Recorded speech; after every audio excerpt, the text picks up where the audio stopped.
Donc, on va essayer maintenant voilà, merci, de faire avec vous d'abord une brève synthèse de ce qui a été dit ce matin. Et ensuite, on va vous passer la parole. Alors, il serait bien que quelqu'un de la loge puisse faire circuler le micro parmi le public pour la partie des questions. Alors, la règle du jeu, vous la connaissez, mais je vous la rappelle. C'est-à-dire, merci Pierrot, voilà. C'est de bien vouloir essayer justement de limiter votre intervention à une véritable question brève, si possible, de façon qu'un maximum de personnes puissent participer au débat. Alors, cette matinée extrêmement riche à laquelle nous avons assisté a permis, en tout cas, à titre personnel, je retire cette première constatation des 3 exposés que nous avons entendus, c'est leur précision et leur hauteur de vue dans le sens où on a été à la fois dans le détail et en même temps capable de prendre du recul. Et dans ce climat de confusion et d'accablement où nous plonge, où essaye de nous plonger la campagne de délégitimation d'Israël, je crois que c'était extrêmement important. Ces outils de compréhension existent, comme nous l'a rappelé Richard Darmon. Son exposé, les 2 ouvrages qu'il a cités en témoignent. Je vous en rappelle les titres parce que je crois effectivement que c'était capital et il avait raison de le mentionner. L'ouvrage de Jean-Claude Milner sur les penchants criminels de l'Europe démocratique et l'essai de Manfred Gassenfeld, The War of a Million Cuts, en espérant effectivement qu'il soit prochainement traduit en français. Ces techniques de délégitimation, Richard Darmon nous en a fait une liste, malheureusement non exhaustive. Ces forces structurelles de l'anti-judaïsme qui sont à l'œuvre en Europe, on les a vues, on en a vu la confirmation avec le tableau assez sombre mais circonstancié que nous a tracé Tzvi Mazel sur ce qui se passe en Europe et sur son incapacité à absorber l'islam en tant que religion politique. Et l'étude de cas de la Suède est à ce titre évidemment particulièrement édifiant en ce qu'il est peut-être ou probablement, justement, on va essayer peut-être d'en débattre, un laboratoire, une annonce de ce qui est encore à venir dans d'autres pays du continent européen, considérant aussi ce facteur de l'absence de culpabilité du monde musulman à l'égard de la Shoah, qui est aussi un facteur déterminant à prendre en compte. Et puis, bien sûr, l'exposé de Jaco Grunwald, qui a réussi l'exploit de nous faire sourire en nous faisant partager son érudition. Et son document D est certainement une des meilleures plaidoiries et surtout des plus efficaces pour la défense du cas d'Israël. Il faudrait pouvoir l'assimiler et s'en pénétrer dans tous ces détails parce que ce message est évidemment fondamental. Alors, si vous voulez bien, maintenant, nous sommes prêts à lancer la première question. Non, ce n'est pas une question, c'est une information. Dommage que Richard Darmon soit déjà parti. Il a beaucoup parlé de notre ami Manfred Gerstenfeld, qui devait être avec nous aujourd'hui. Son livre est traduit et aujourd'hui, il est quelque part en France, je crois à Paris, en train de le présenter. Et c'est pour cela qu'il n'est pas avec nous aujourd'hui. Voilà, information capitale, merci. Première question. Merci. Merci de préciser à qui elle s'adresse. Monsieur Tzvi Mazel, Monsieur Tzvi Mazel, vous avez beaucoup parlé des Arabes en Suède. Qu'en est-il des Juifs qui sont là-bas? Il y a 18 000, quand moi j'étais là-bas dans les années 2002-2004, on parlait de 18 000, peut-être maintenant moins, parce que peut-être 1 000 ou 2 000 sont partis en Israël ou ailleurs. Leur situation matérielle est assez bonne. Voilà, nous sommes un peuple d'élite, sûr de lui-même, n'est-ce pas? Alors, mais ils se sentent très très mal, très mal. Prenez la ville de Malmö, et quand nous sommes arrivés en 2002, il y avait 1000 personnes, Et 10 ans avant, il y avait 2000 personnes. Et actuellement, il y a 400 personnes. Les gens quittent Malmö. Ils ne veulent pas vivre en Malmö. Une ville de 30 à 40% d'Arabes avec municipalité social-démocrate, antisémite et anti-israélienne. Et ça va très très mal. Seulement, et voilà, les Juifs de la Suède se divisent en deux parties. Il y a les Juifs anciens qui sont arrivés à partir du XVIIIe siècle, comme je vous ai dit, qui sont déjà bien établis dans la société. Ils sont vraiment au top, n'est-ce pas? Ingénieurs, avocats, médecins. La famille Wallenberg, très riche, dans le passé, a été juif. Et ce sont des gens qui préfèrent... Ils sont dans la plupart laïcs. Ils sont laïcs. Et ils préfèrent pénétrer, rester anonymes dans la société suédoise.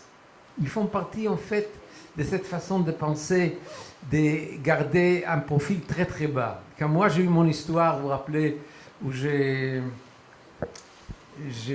détruit une installation d'art, et vous vous rappelez quelqu'un de vous? Eh bien, c'était une installation artistique qui encourageait les Arabes qui se suicidaient et qui nous tuaient ici en Israël. C'était une installation artistique qui voulait montrer que les Arabes sont bien et nous sommes terribles. Et il faut justifier de tuer les Juifs par les suicides, etc., etc. Eh bien, et quand moi je fais ça, la société suédoise s'est divisée. Et franchement, je ne sais pas combien étaient pour et contre. Probablement la plupart étaient contre. Mais les Juifs d'origine suédoise, les Juifs anciens, ne voulaient pas me parler. Ils avaient peur de montrer leur soutien. Mais il y avait ici d'autres Juifs qui étaient venus, les Juifs de Gomulka. Vous vous rappelez Gomulka en Pologne, qui a expulsé les Juifs, et des milliers, 5 ou 10 000, je ne sais pas, ou 8 000 sont allés vivre en Suède. Ceux-là sont venus à l'ambassade pour me donner des fleurs. Donc, parce que c'est des rescapés de la Shoah, des gens qui ont appris à Varsovie l'hébreu et le sionisme, etc., etc. Donc c'est ça le judaïsme suédois. Il y a un problème là-bas. Les gens sont à peu près entre, disons maintenant 15 et 20 000, à peu près, c'est très difficile de savoir. La plupart sont des Suédois qui n'aiment pas la Suède, mais qui se sentent partie de la Suède et ne veulent pas partir parce qu'ils ont été éduqués comme ça. Une petite minorité rescapée de la Shoah, ils font ce qu'ils peuvent, ils luttent contre l'antisémitisme, mais c'est assez complexe, assez difficile.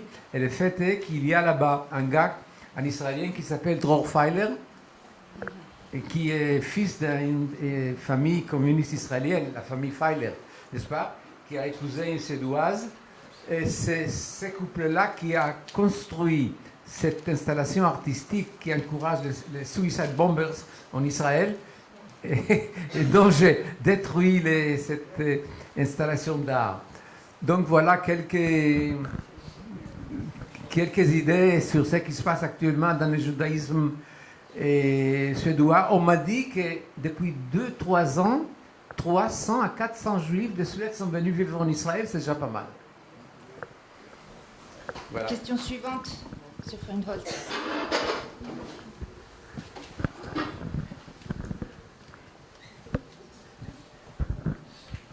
Alors, encore merci pour les 3 orateurs, magnifiques dans leurs sujets respectifs. Mais il y a quelque part quelque chose de désespérant qui en ressort. Et j'aimerais pouvoir dire que, justement, on doit pouvoir voir un frémissement des choses. Je parle en tant que chrétien, bien sûr.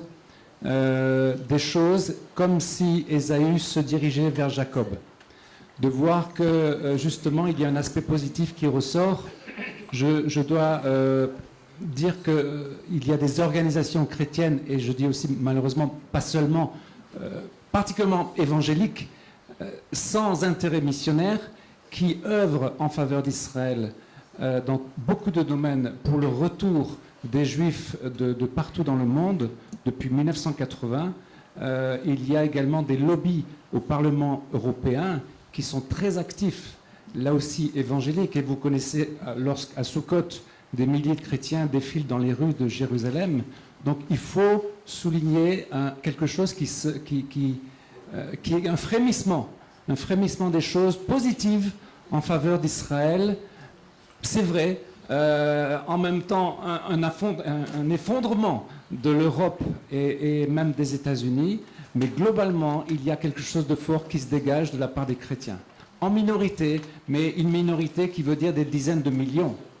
Autant des Américains que des Chinois, des Coréens, de partout dans le monde, il y a des chrétiens qui se lèvent en faveur d'Israël. Merci. Jacob Grunewald, est-ce que vous avez à répondre à cette remarque? Alors, je voudrais, j'ai eu juste le temps, quand notre ami Darmon est parti tout à l'heure, de lui dire un mot, et il me semble important de le dire ici. Il a parlé de Halacha, Yaakov, Esav, Soné et Yaakov. Alors, il a bien compris qu'il y avait une difficulté dans cette histoire-là, parce qu'il ne peut pas y avoir de Halacha, Esav, Soné. Une Halacha, tu fais quelque chose. Il n'y a pas une halakha, tu dois haïr ou tu dois aimer, il n'y a pas de halakha. Alors, je lui ai fait remarquer, parce que je pense que c'est très important. Il n'y a pas de déterminisme. L'avenir est ce que nous ferons. Il n'y a pas d'avenir qui est dicté comme ça. Or, dans les manuscrits, le texte n'est pas halakha. Dans les manuscrits anciens, il y a Hei Lamed. Point pour indiquer un petit apostrophe en haut pour indiquer que c'est une abréviation, mais lorsqu'on voit le texte en entier, c'est Halo, Esav, Soné et Yaakov, ce qui change totalement la mise. Il n'y a pas de halakha, même si notre ami Richard a essayé de détourner un peu le sens en disant halakha ici c'est la marche en avant. Mais il n'y a pas de déterminisme dans cette histoire-là. Juste avant de passer à la question suivante, il y a un petit communiqué intermédiaire sans rapport qu'on vient de me faire passer, disant que le propriétaire du véhicule immatriculé 66 14 553 devrait aller s'occuper de remettre de l'argent dans le parc-mètre parce qu'il est en train de risquer une contravention. Voilà. Ceci étant posé, Zvi. Je voudrais dire quelque chose. Je vous remercie, monsieur le pasteur.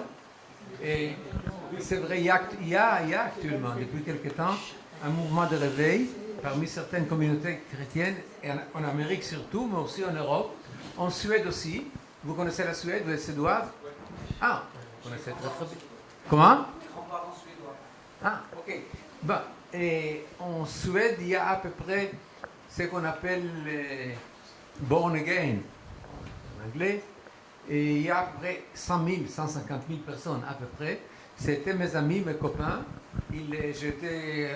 J'allais le voir partout, dans la Suède, du sud, du nord, et vraiment des gens très très bien.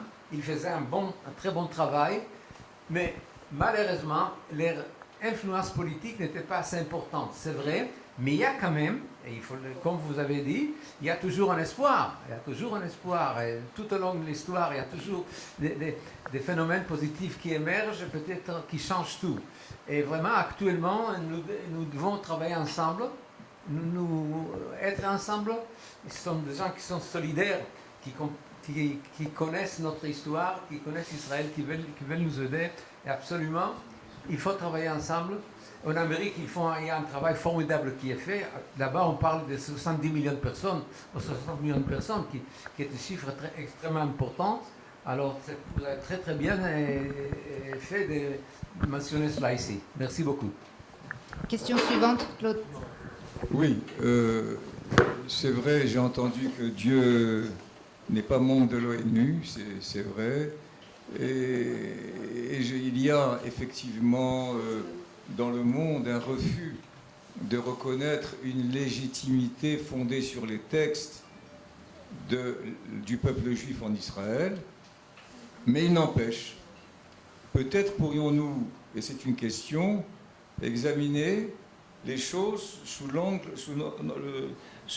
de l'arrivée en Israël, les socialistes, avec tout le mérite immense qu'ils ont acquis, que nous reconnaissons, ont écarté la légitimité religieuse sur la Judée, la Samarie, Israël, etc. Alors peut-être que cette absence, ce non-dit de notre côté, a fait que le monde a trouvé que c'était une question nationale. Et dans une question nationale, nous avons une autre nationalité, entre guillemets, devant nous. Et si nous n'affirmons pas notre légitimité sur les textes d'une manière officielle, et là, il est bon qu'un ancien ambassadeur soit là, à savoir que j'ai cru entendre que la ministre, récemment, les ministères des Affaires étrangères a reconnu que c'était absolument écarté d'emblée que de dire que nous avions une légitimité historique sur cette terre. Que c'était un narratif qui n'existait pas. Non, elle a... Non, j'ai entendu Tsipi Khotoveli, vous parlez de Tsipi Je Khotoveli. demande une confirmation à l'ambassadeur. Je n'ai pas assisté à tous les débats, peut-être je mal entendu. Mais il n'empêche que, pour conclure, nous ne parlons pas de cette légitimité. Elle n'est pas, nous n'avons plus maintenant, l'UNESCO nous a reconnu aucune relation avec le temple. La Judée et la Samarie, nous excusons presque d'y être et nous annonçons à chaque négociation que nous sommes prêts à en sortir. Alors, peut-être que c'est là où le bas blesse. Y a-t-il une réponse diplomatique? Quelle est la question? Y a-t-il une réponse diplomatique qui puisse inclure les sources, alors l'aspect plus religieux, dans ce cas-là plus spirituel, de l'appartenance, du lien d'Israël? Ok, alors Tzvi. Et après je vous passe la parole. Écoutez, vous voulez que, en tant qu'ambassadeur, j'aille au Quai d'Orsay tout le jour avec document D? Vous avez entendu ce que je dis?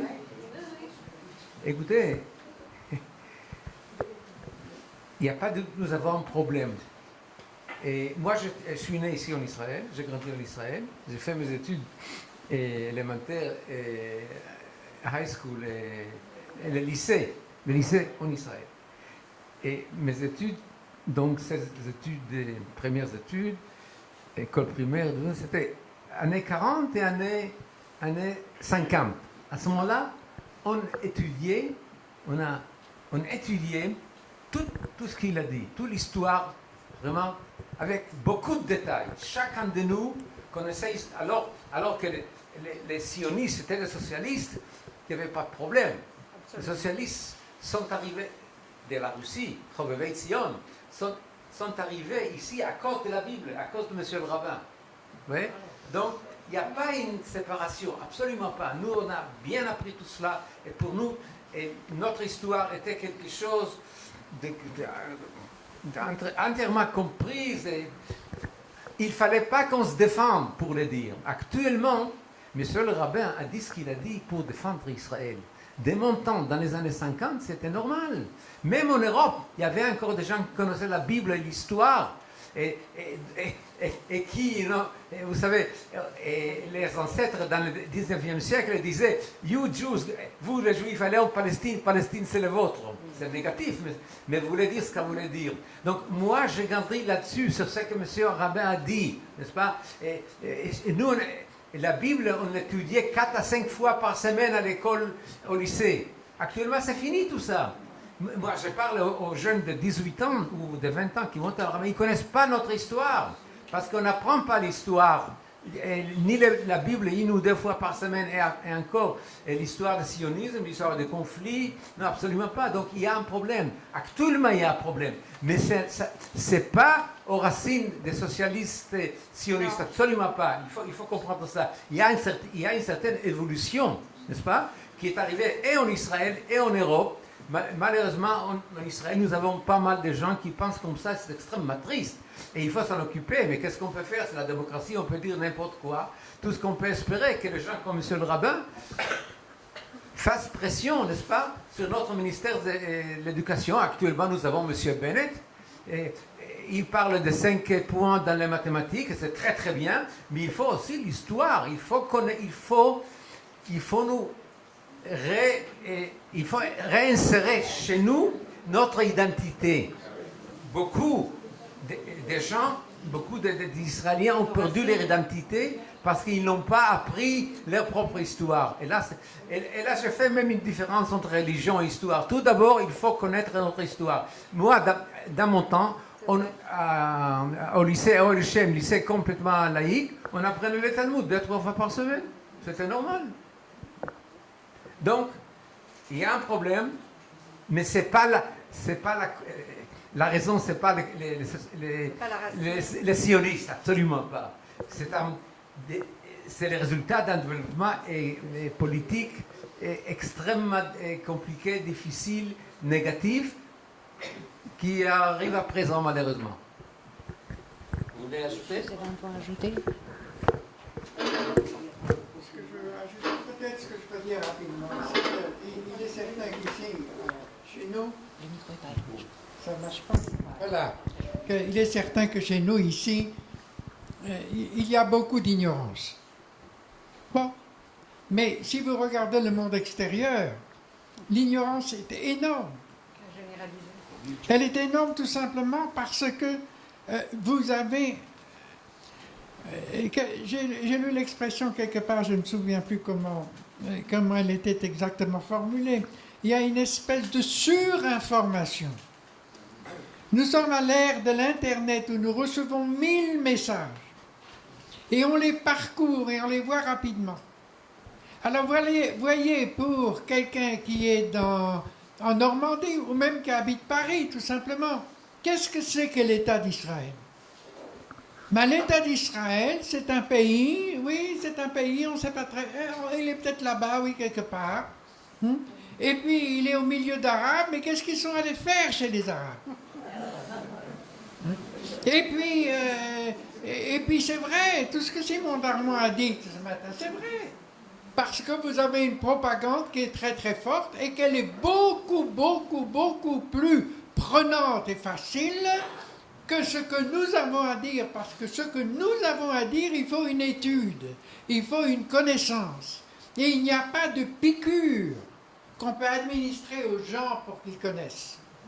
Et nous avons de ce point de vue-là un problème extrêmement grave, et il faut tenter de le résoudre effectivement par l'enseignement, mais...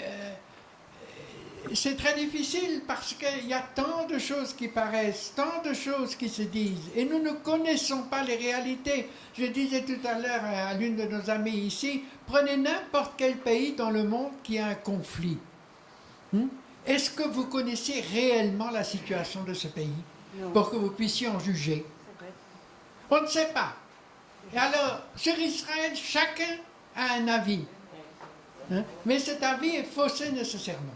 Et nous avons une situation grave et il faut continuer à se bagarrer, à essayer d'enseigner, à essayer de faire passer ce que nous avons à faire passer. Mais pas au niveau de la propagande, qui est au niveau de l'étude. Nous avons toujours été très forts par l'étude. La connaissance. Oui, c'est une mitzvah d'étudier. Et ici aussi, c'est une mitzvah d'étudier. Et c'est ça qui nous différencie, je pense, de la majorité des gens.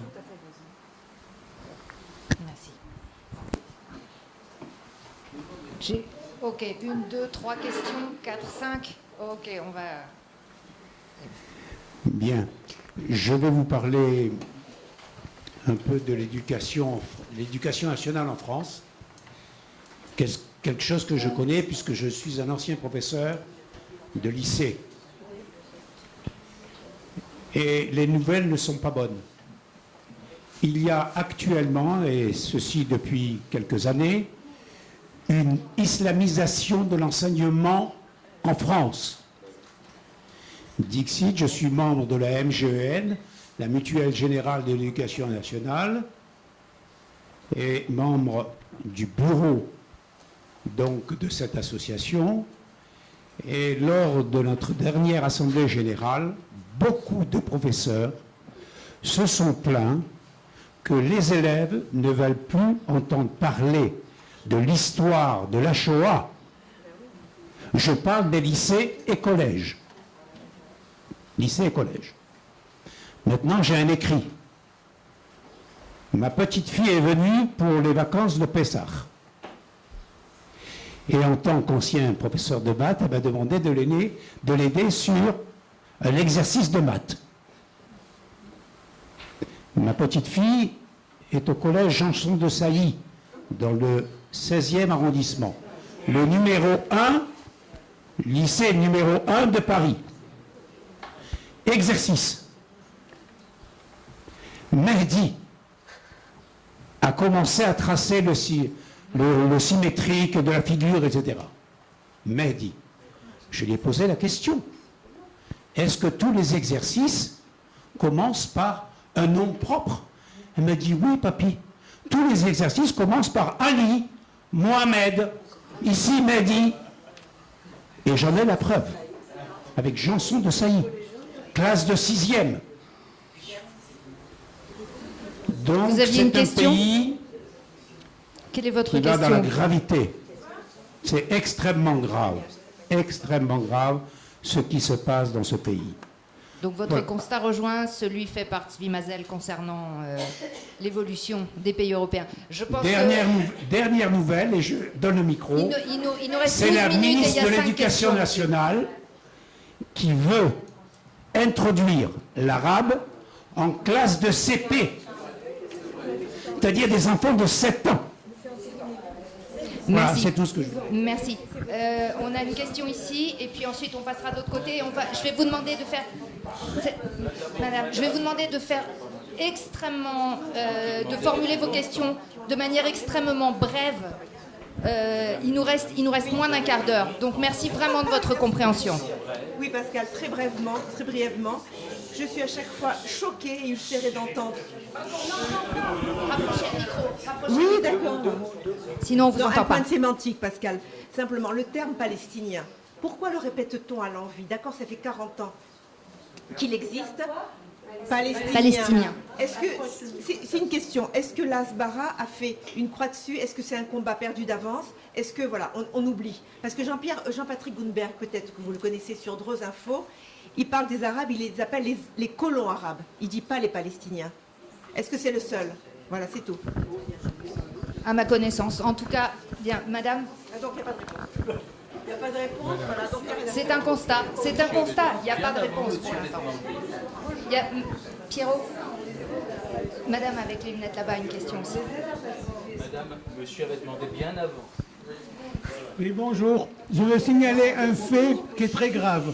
Dans le journal Nouvel Observateur, il y a 3-4 mois, est paru un article d'un professeur de l'université de Tel Aviv indiquant que lui, il est pour le boycott d'Israël et qui dit, je l'ai proclamé ouvertement que le jour où j'ai été titularisé. C'est quand même une honte que le gars, attends, il mange, il crache dans la soupe qu'il a. C'est vrai. Vous avez raison.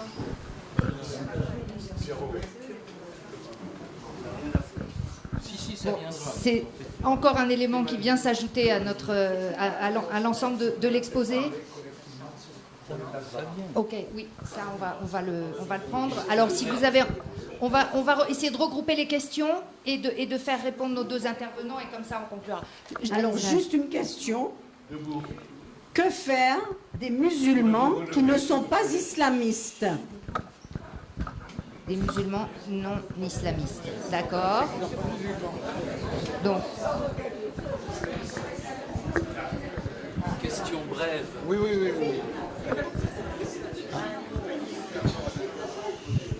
J'ai bien apprécié le mode humoristique de monsieur le rabbin Grunwald et je voudrais rester sur ce registre en vous posant la question suivante. Si la Cour suprême israélienne avait existé du temps de Josué, est-ce que Josué aurait pu conquérir Canaan? Parce qu'il y a quand même un blanc dans la Bible. Est-ce que Josué a respecté le Toar Néchec, la pureté des armes? Il y a encore une question et on va.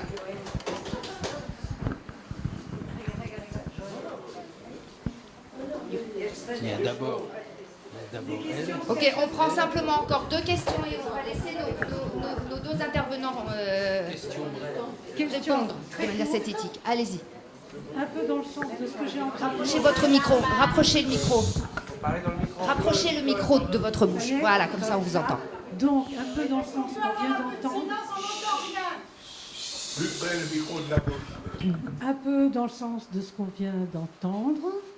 Est-ce qu'on pourrait envisager d'enseigner l'histoire, c'est-à-dire, je le disais monsieur le rabbin, de dire que Palestine, c'est un mot qui a été inventé par les Romains. Si.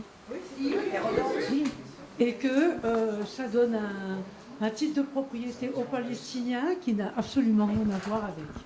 Ok, donc on revient sur la question des Palestiniens. Madame, et puis je crois qu'il reste une dernière question. Et après on va laisser le temps des réponses. Le tableau qui a été brossé ici est vraiment grave et sombre, et je crains fort que la situation n'empire encore, car elle s'accélère et elle s'intensifie, l'action de délégitimation d'Israël. Et il y a un besoin d'une mobilisation organisée contre la délégitimation, et malheureusement, nous sommes très loin encore d'organiser cette mobilisation. Pour les journalistes étrangers, Israël est un paradis terrestre.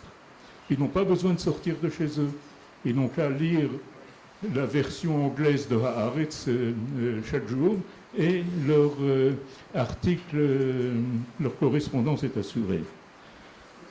J'ai regardé le site BDS France des organisations palestiniennes qui cite un article de Gideon Levy dans Haaretz au sujet de la journée de Jérusalem. Cette fête nationale, dit Gideon Levy, fut et demeure la fête des chauvins religieux, célébrée par une minorité hurlante et menaçante qui y donne leur marque particulière. Ils célèbrent le seul plaisir de Jérusalem, se réjouir du malheur des autres, par une manifestation de drapeaux entièrement basée sur le plaisir de piétiner la dignité de l'autre nation à laquelle Jérusalem appartient également. On peut critiquer le New York Times et le Monde et n'importe quel journal, mais la charité bien ordonnée commence chez nous. Il y a près de 2 ans. Je vais vous demander d'être bref parce qu'il faut laisser nos intervenants. Le même Gideon Levy a écrit pendant l'opération Tzuk Eitan à Gaza que les pilotes israéliens étaient des assassins. J'ai résilié mon abonnement à Haaretz, qui était un abonnement de 30 ans, en réaction à cela. J'ai reçu 3 lettres d'Amos Shoken, le directeur de Haaretz, prônant la liberté de parole. Mais ce n'est que par des actes de ce genre que l'on peut, au moins chez nous, contrer ce processus.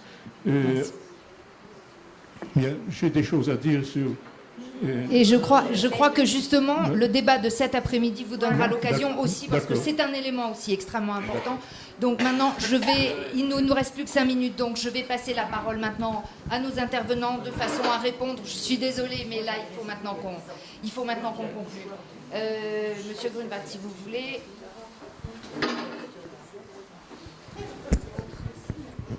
Vous savez, sur la pureté des armes, vous avez une législation biblique qui est très très précise. Je ne peux pas entrer maintenant dans les détails, mais je suis prêt lors d'un prochain colloque à en parler. En tout cas, vous avez un progrès, heureusement, dans l'humanité.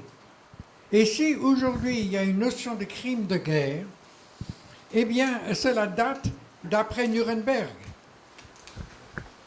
C'est le procès de Nuremberg qui, tout à coup, a avancé cette question de crime de guerre et a dit qu'il y a certaines opérations qui ne sont plus tolérables aujourd'hui.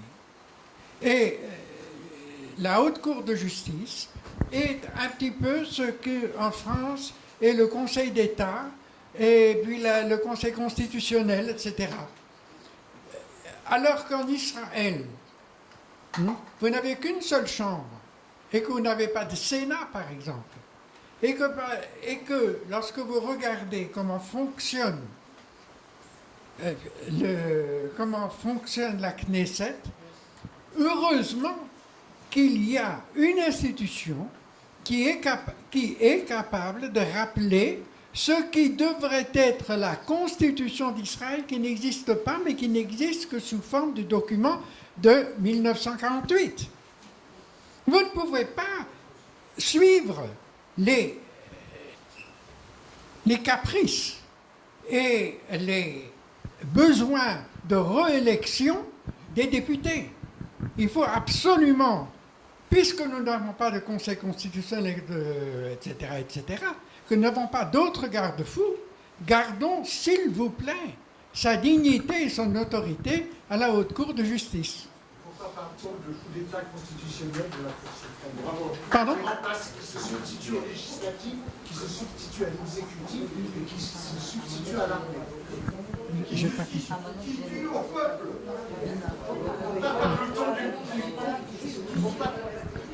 Pourquoi parle-t-on du coup d'État constitutionnel? Mais quel coup d'État constitutionnel? Il n'y a pas de coup d'État constitutionnel. C'est une juridiction. Il n'y a pas de coup d'État constitutionnel. Non, excusez-moi. Je voudrais dire encore deux choses. Il faut que nous fassions très attention. Il faut que nous fassions très attention. Il faut un tout petit peu également de comprendre l'autre. Et puis, il faut faire attention dans les mails. Le nombre de mails que nous recevons, qui sont inexacts, est énorme. Je vais vous dire, je donne un exemple précis. J'ai reçu, il y a 3 ans environ, un premier mail qui disait « Aujourd'hui en Angleterre, la chambre des je ne sais plus qui a interdit qu'on parle de la Shoah dans les écoles. » Bon, et c'est faux. J'ai reçu le même mail depuis une 20aine de fois, où chaque fois on me dit « Aujourd'hui ». Et dernier élément, et cela va heureusement un petit peu à l'encontre de ce que vous avez dit, c'est qu'un ami de France m'a envoyé les petits films qui sont utilisés aujourd'hui dans les écoles. Et là, c'était un film pour le primaire. Et sur le primaire, il y avait l'histoire des Hébreux. Et je dois dire que l'histoire des Hébreux telle qu'elle était présentée, eh bien, nous aurions pu les uns et les autres l'écrire telle qu'elle était.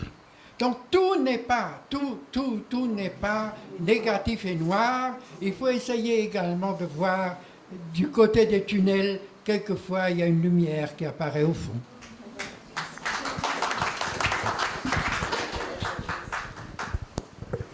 C'est vrai, il faut toujours chercher une lueur d'espoir. Mais malheureusement, je dirais que peut-être 80-90% c'est mauvais actuellement.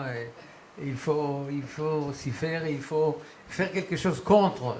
Tout le monde ici, et nous tous, nous cherchons une certaine stratégie anti-Asbara, n'est-ce pas, qui sera issue de notre gouvernement, de notre ministère des Affaires étrangères. Il n'y en a pas. Il y en a qui travaillent, les ambassades travaillent, il y a des ONG israéliens, juifs, de par le monde qui font un travail formidable. Mais il n'y a pas une politique collective au niveau pas collectif, une politique au niveau stratégique contre les BDS, contre ce qui se passe. Je ne crois pas qu'on peut changer tout ces antisémitisme, tout ces antisionisme, mais on peut les réduire peut-être de 20% et ça sera suffisant si cela arrive, n'est-ce pas? Mais cela n'arrive pas. Pourtant, il y a un travail qui est fait. Maintenant, ça c'est à propos d'Asbara. Parce que, encore une... Pour Asbara, peut-être il faut $100 millions, $200 millions. Il faut mettre sur place des services de sécurité qui pénètrent dans toutes les organisations BD, etc.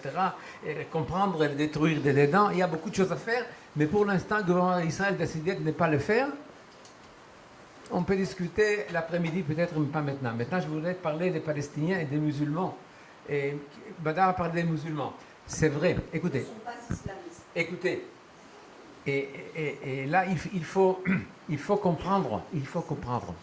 L'islam, dans sa nature, basée sur la charia, parce qu'il n'y a pas autre chose, est radical, extrémiste, djihadiste, et qui veut dominer le monde. Les Arabes ont essayé d'occuper le monde plusieurs fois. Ils ont raté jusqu'à Charles Martel et jusqu'à Vienne. Ils reviennent maintenant en paix, n'est-ce pas, dans les avions 747. Ils ont perdu la guerre en 733. Donc, le but de l'islam, il n'y a pas de problème, c'est occuper le monde islamisé sur la base de la charia. Maintenant, je vais vous dire encore quelque chose de terrible. L'État islamique Daesh, toute la cruauté de Daesh est bien documentée. C'est la charia 100%. 100%. Il faut comprendre. Chaque fois qu'il y a quelqu'un qui dit « Non, ce n'est pas islam », si, c'est islam. C'est islam 100%. Tout ce que Daesh a fait est basé sur le Coran, sur le Hadith, sur le Sunna et sur la Sira Nebouaïa, la vie de Muhammad et des traditions. Seulement, vous pouvez dire, il ne faut pas appliquer tout ça avec tant de sévérité. Mais ils veulent le faire et personne ne dit rien. Actuellement, tous les grands sages de l'islam, à commencer par Al-Azhar et les autres en Arabie Saoudite, disent c'est anti-islamique. Mais ils n'osent pas challenger et défier les Daesh au niveau de la charia. Parce que en ce qui concerne la charia, c'est 100%. Le Cheikh Al-Azhar, le plus grand établissement sunnite, université, centre d'études. Ahmed Taeb, il est allé les mois derniers parler devant les étudiants de l'université du Caire. Alors les étudiants de l'université du Caire lui demandent pourquoi Al-Azhar ne déclare Daesh infidèle et apostat, on dit en français, apostat, c'est le mot. Alors il dit non, je ne peux pas le dire. Tant qu'un homme ou une organisation croit à Allah, les anges, c'est très important. Et dans les Écritures, il a dit Torah, Évangile et Coran, je ne peux pas les déclarer. Apostats, absolument, ce sont des musulmans. Peut-être ils ont fait des péchés, mais sont des musulmans. Ils ne sont pas hors de l'islam. Donc, c'est ça l'islam. Donc, vous, madame, vous dites, bien sûr, pas tout le monde pense comme ça. Pas tout le monde. Mais il faut aussi en même temps se rappeler que cet islam, ici, au XXIe siècle, a donné naissance à Al-Qaïda, à Daesh, à Shabab, aux talibans, et à Boko Haram, et encore une centaine. Donc, il y a des centaines de millions d'Arabes qui acceptent. Et d'autre côté, même si ces Arabes-là ne sont pas islamistes actifs, est-ce qu'il y a un groupe arabe qui lutte contre? Est-ce qu'il y a une partie politique arabe qui lutte contre? Non. Il y a des individus qui écrivent. Nous connaissons Sifawi, nous connaissons Ibn Warak en Amérique, nous connaissons. Il n'y a pas un parti politique ni en Europe, ni en Amérique, ni dans les pays arabes qui luttent pour la réforme. Ça n'existe pas. C'est ça le problème. Donc, les Arabes, même qui ne sont pas islamistes radicaux, et ils acceptent, même s'il y en a qui sont contre dans leur esprit, ils acceptent, ils disent rien. C'est ça le problème. Les premières victimes de Daesh en termes de nombre sont musulmanes. Les premières victimes de Daesh en termes de nombre de victimes se trouvent parmi les musulmans. Oui, vous savez pourquoi? C'est la première communauté. Quand j'ai dit que c'était un islam extrémiste, radical, djihadiste, j'oubliais un mot de vous dire parce que vous ne le connaissez peut-être pas. Takfiri. Ils sont même. Vous savez ce que c'est Takfiri? Ça vient du monde hébreu Kofer. D'après la charia, l'interprétation de la charia, et des musulmans qui se croient en eux-mêmes les vrais représentants de la charia ont le droit de déclarer la société musulmane comme apostat et tuer et faire la djihad parmi les musulmans jusqu'à qu'ils deviennent musulmans selon la charia. Donc voilà, c'est pourquoi la plupart des morts sont des musulmans. Et je vais vous dire quelque chose. Quand on a fait récemment, et il y a dans l'internet, vous avez trouvé, et des historiens ont fait un exercice. Qui était le plus grand assassin du monde? Eh bien, les juifs, les chrétiens et les musulmans. Eh bien, les musulmans, ils ont tué jusqu'à présent plus de 300 millions de personnes. au 1400 ans. Maintenant, 200 millions sont des musulmans, et même sont massacrés. À peu près une centaine de millions de chrétiens, 60 millions d'hindous et 40 millions les restes. Voilà l'islam dans sa gloire. Alors, ce sont les faits, il n'y a pas d'autres faits. On peut toujours discuter, il y a Gideon Levy qui nous racontera des histoires et tout ça, mais c'est ça l'islam, c'est comme ça. Maintenant, parlons des Palestiniens. Qui a parlé des Palestiniens? Madame, vous avez parfaitement raison, nous avons ici un problème extrêmement grave. Et il n'y a pas un peuple palestinien sans jamais exister. L'histoire que M. Rabin a racontée ne peut pas être racontée par un peuple palestinien parce que ça n'a jamais existé. Il y a des tribus arabes, des Hamoula Ashaer en Arabie, des familles extensives, on dit, des clans, c'est vrai, des clans arabes, mais il n'y a pas de peuple, ça n'existe pas. Il n'y a pas un peuple syrien ni un peuple irakien. C'est pourquoi l'histoire de Sykes-Picot a raté. C'est-à-dire finalement, après tout ce qu'on a dit, que les pays coloniaux, c'est-à-dire ils ont menti au Sharif Hussein, après avoir promis un grand pays arabe, finalement ils ont donné aux Arabes l'Irak, l'Iran, pas l'Iran, l'Irak, la Syrie, le Liban et la Jordanie. Eh bien, ça n'a jamais été une démocratie. Ça a pris 80 ans et c'est parti en l'air, ça a explosé. Donc, il y a pas, le problème est qu'il n'y a pas dans le monde arabe, il y a peut-être une grande nation arabe, n'est-ce pas? Mais il n'y a pas un peuple, il n'y a pas un peuple arabe. Il y a des tribus arabes. Donc, il faut comprendre ça. Et les Palestiniens, ça n'existe pas, ça n'a jamais existé. Il y a des Arabes qui habitaient la Palestine, qui étaient une entité géographique désignée par Hérodote au 5e siècle. Quand lui, il a raconté l'histoire de la région, surtout les guerres entre les Grecs et les Perses, il a dit qu'il a parlé de la Syrie, qui était autre chose, rien à voir avec les Arabes, et il y avait la Syrie-Palestine, où les gens d'ailleurs il faisait la circoncision. Il écrivait ça au 5e siècle. Il parlait probablement des Philistins. Il y avait autre chose. Donc, alors, la première fois dans l'histoire que des Arabes se disent un peuple palestinien et un peuple palestinien, c'est après la guerre de 7 jours. De 6 jours. Après la guerre de 6 jours. Ils décident parce qu'il faut lutter contre Israël. Ils n'ont rien à dire. Ils ont perdu la guerre. Ils ont essayé de détruire Israël. Ils ont essayé de détruire le peuple juif qui était en Israël, n'est-ce pas? Et à ce moment-là, dans les années 50-40, les gens savaient ce que c'est, n'est-ce pas? Et alors, après 67, nous sommes des conquérants. Nous sommes des conquérants parce que nous sommes des coloniaux et l'Europe a honte de son passé colonial. Alors, ils n'utilisent pas pour dire nous sommes un peuple palestinien. D'abord, dans les années 50, on n'en parlait pas. Dans les années 60, après la guerre de 6 jours, et quand ils ont commencé à parler de ça, alors des gens ont dit en Israël, mais c'est impossible. Et puis la gauche israélienne est venue et elle dit, oui, chaque groupe de quelques personnes qui se déclarent peuple, c'est ça. Absolument pas. Il y a le peuple chinois, il y a le peuple juif, n'est-ce pas? Il y a le peuple égyptien qui a été islamisé malheureusement, qui sont des vrais peuples, les restes ne sont pas des peuples. Il y a les Français, il y a les Anglais. Ça a pris 1000 ans et 1500 ans. N'est-ce pas, pour devenir un peuple. Donc on a un problème. Ils ont mis sur un piédestal une statue qui n'existe pas, quelque chose, un symbole. Tout le monde y croit parce que c'est très facile à croire, parce qu'il y a beaucoup d'Arabes, tout le monde a peur d'eux. Et pour les Juifs, on est antisémite, alors les Juifs, Israël. Donc il y a un problème. Actuellement, on peut dire pourquoi ne pas créer des organisations. Je ne veux pas que Bibi Netanyahu le dise, parce que ça sera aller contre un mur. Mais s'il commence à y avoir des groupes qui ont un peu de possibilités d'écrire des journaux, des postes, des trucs, il n'y a pas de peuple palestinien, il n'y en a pas. Il y a des Arabes, il y en a qui habitent ici, ok, il faut résoudre un problème, peut-être 2 États, ok. Mais il n'y a pas un peuple palestinien, ça n'existe pas, il n'y a pas de doute. Comment changer cela après 40 ans ou 30 ans de propagande très difficile. בעברית יש שוברי שתיקה, vous avez entendu parler? Alors, moi, je propose de créer שוברי מוסכמות.